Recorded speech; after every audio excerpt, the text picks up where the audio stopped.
Make the githeri. I'm going to first add the oil in my pan, and then I'm going to add in the chopped onion.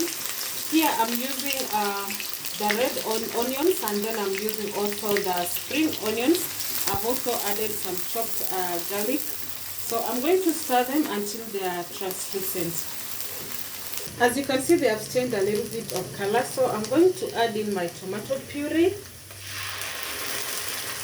and then stir to incorporate the ingredients, the onions and the tomato puree. So I'm adding in the salt, though I had cooked the beans and the maize with salt, but I'm adding a little bit because I know it's not enough.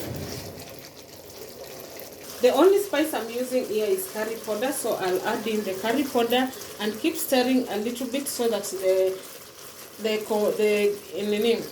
curry powder can combine with the rest of the ingredients. Next, I'm adding in my boiled corn.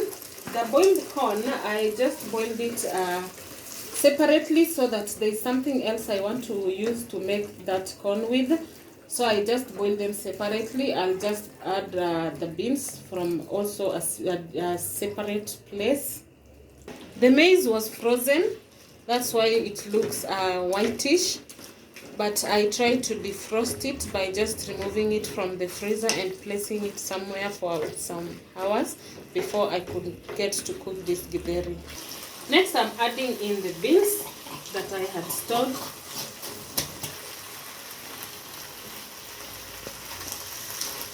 I'll combine them together.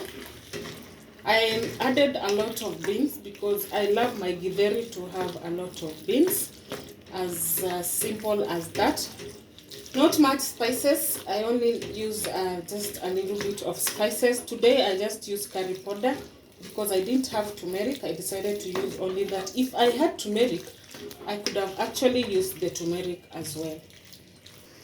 I'm adding in some water for a little bit of sauce in the githeri. Not so much, just a little bit, which I will just let it to boil down and still remain without sauce. That is how I prefer that. Since this maize is tender, it will not be a problem for the kids to chew it, so I'm not adding more sauce. Next, I'm adding in chopped red onions and the spring onion leaves.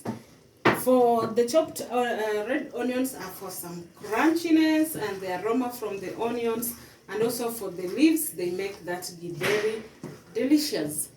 So it's time to serve. And what is githeri minus avocado? We have to eat githeri with avocado, always. It's really delicious when you put some githeri.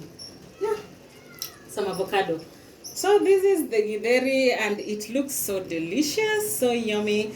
Get to try this recipe out and tell me in the comment section how you find it and how you prepare your own githeri. Thank you guys for watching. Thank you guys for being here. Until next time. Bye.